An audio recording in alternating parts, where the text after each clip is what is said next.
El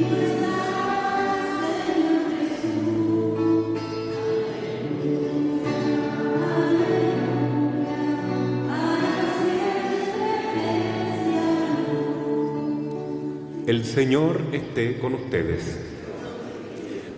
Evangelio de nuestro Señor Jesucristo según San Marcos. Jesús resucitado se apareció a los 11 y les dijo: vayan por todo el mundo, anuncien la buena noticia a toda la creación. El que crea y se bautice se salvará, el que no crea se condenará. Y estos prodigios acompañarán a los que crean. Arrojarán a los demonios en mi nombre y hablarán nuevas lenguas. Podrán tomar a las serpientes con sus manos y si beben un veneno mortal no les hará ningún daño. Impondrán las manos sobre los enfermos y los sanarán. Después de decirles esto, el Señor Jesús fue llevado al cielo y está sentado a la derecha de Dios. Ellos fueron a predicar por todas partes y el Señor los asistía y confirmaba su palabra con los milagros que la acompañaban. Palabra del Señor.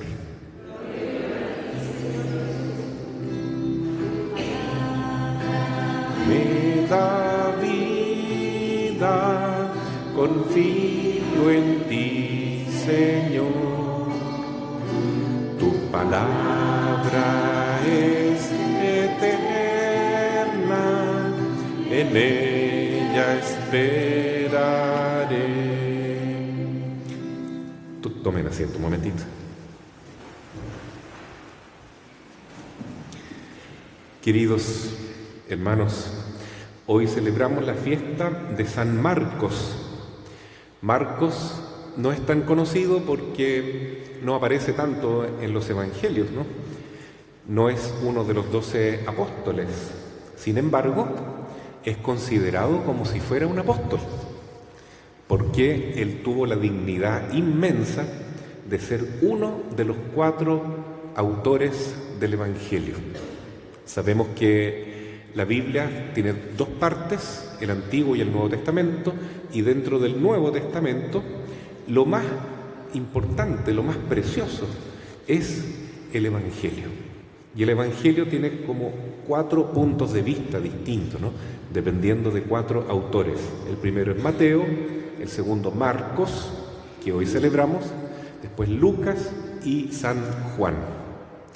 ¿Y qué característica tiene Marcos? Escuchamos hoy en la primera lectura, que era el hijo espiritual de San Pedro. San Pedro, el primer papa, Simón, el pescador al principio, no tenía hijos biológicos. Sí estaba casado, sí tenía una suegra, pero Dios no le regaló un hijo o una hija biológicos. Pero sí tuvo muchos hijos espirituales y fue el primer papa, ¿no es cierto? Ya la palabra papa indica que es un papá, es un gran padre, pero que engendra hijos espiritualmente. Y uno de ellos, el más cercano, era Marcos. Así lo dice hoy, ¿no? Cuando Pedro escribe desde Roma, quien la llama la iglesia de Babilonia, que ha sido elegida como ustedes, los saluda lo mismo que mi hijo Marcos.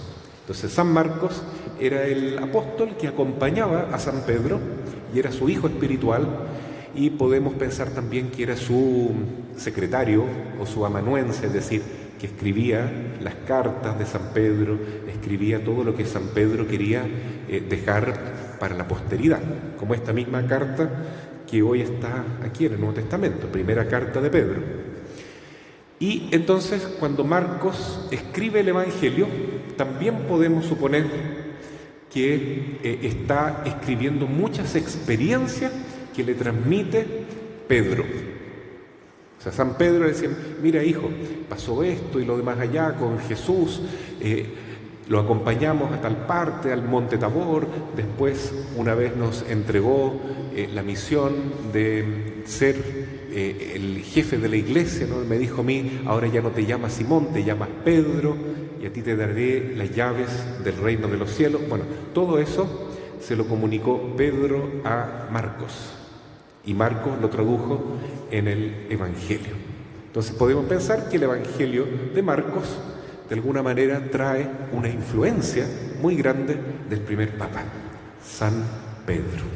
Ya por eso entonces vale la pena aprender más de este evangelista.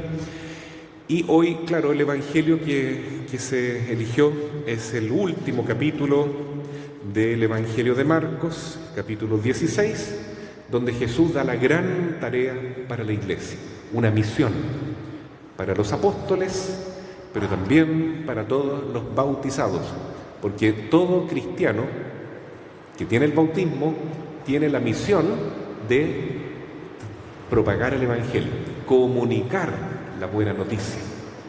La única manera, queridos hermanos, de que Jesús se vaya enraizando en nuestra vida, que se vaya tornando vida de nuestra vida, es comunicándolo, es compartiendo nuestra fe. La fe crece en la medida que la entregamos, y eso es evangelizar, comunicar la buena noticia. Entonces, si yo tengo esa dicha de hablar de Jesús, de enseñar su doctrina, de comentar el Evangelio, por ejemplo, en mi casa, partiendo por la propia casa, qué bonito sería tener ese hábito, ¿no es cierto? La costumbre de leer el Evangelio todos los días un poquitito, ¿no?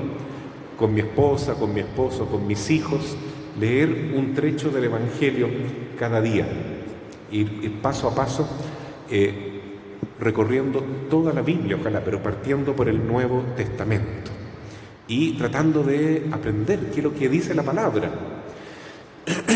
Eso no es solo por cultura, no es solo por una educación religiosa, es que, hermanos, el nombre de Jesús tiene tanto poder, que cuando nosotros lo meditamos en la palabra de Dios, ya solamente el nombre de Jesús nos va sanando el alma y nos va liberando de los demonios. Eso es lo que dice el Evangelio hoy. 3 cosas que yo rescato. Jesús le dice a sus apóstoles: vayan por todo el mundo y lleven la buena noticia, es decir, el Evangelio, a toda la creación. El que crea y se bautice, se salvará. Y el que no crea, ya está condenado. Porque es cierto eso, ¿no? El justo se salva por la fe. Si no hay fe en Jesús, lamentablemente seguimos la corriente de la masa de la humanidad que ya viene condenada por el pecado original y por la tiranía de Satanás que nos tiene sometidos, ¿no? Entonces, la única manera de poder liberarnos de esta esclavitud demoníaca es con la palabra de Dios, con el Evangelio, con esta buena noticia. Entonces, ven, hermanos, no se trata solamente de leer la Biblia. Esto es un remedio, esta es la tabla de salvación que tenemos nosotros, porque el nombre de Jesús, como dice aquí, es el que nos libera de los demonios. Arrojarán los demonios en mi nombre, y también ustedes impondrán las manos sobre los enfermos y los sanarán. Entonces, para liberarnos de los malos espíritus, para encontrar la salud del cuerpo, de la mente, del espíritu, solamente en el nombre de Jesús.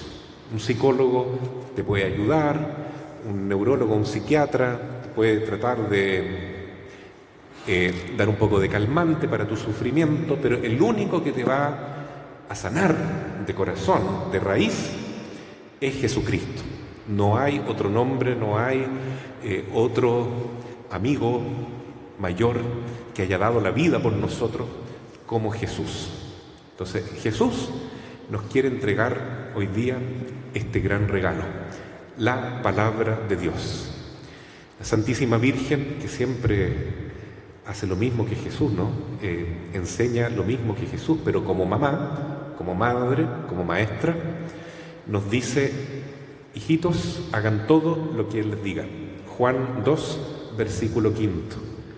Y ella nos recuerda que tenemos 5 maneras de mantenernos unidos a Jesús y vivir en gracia de Dios. La primera de ellas es esta: la palabra de Dios. tener la palabra, pero no solamente tenerla como un libro, sino leerla todos los días, mi alimento espiritual. La segunda de ellas es la Eucaristía. Y sigo ese orden porque es el orden de la misa, ¿no?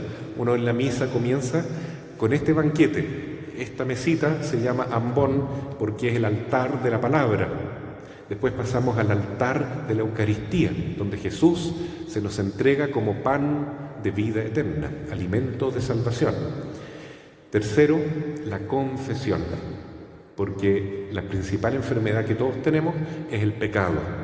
Y ese pecado o esa enfermedad se sana completamente en el confesionario, cuando el sacerdote actúa en el nombre de Jesús y dice: y yo te absuelvo de todos tus pecados, en el nombre del Padre y del Hijo y del Espíritu Santo. Y nuestra alma queda literalmente sana, totalmente liberada. En cuarto lugar, la Virgen nos pide que recemos el Santo Rosario. Es importante porque ella es nuestra madre y en la medida que oramos el Santo Rosario, ella como mamá nos va a ir influyendo, ¿no es cierto?, transmitiendo y acompañando con la gracia de Dios, porque ella es la llena de gracia. Y en quinto lugar, es importante también aprender a hacer ayuno, sacrificio, mortificarnos un poco, porque no solo para acompañar a Jesús en la cruz y ayudar a salvar el mundo, redimir las almas, sino también porque es algo necesario, hermanos. Uno no fortalece su propia voluntad, no cría un carácter fuerte, con virtud, con madurez, si no está dispuesto a disciplinarse, a hacer un poco de mortificación, de sacrificio. Entonces en la vida hay que ser capaz de decir no. Quiero este gustito, esta tentación, es cierto, agradable, pero no me conviene. Yo quiero este camino, derechito hacia la felicidad eterna, la vida eterna, con Cristo. Privilegio las cosas de Dios, privilegio mi propia familia, mi trabajo, mis verdaderos amigos, no los amigos de ocasión que me llevan para otro lado que no tiene ningún sentido.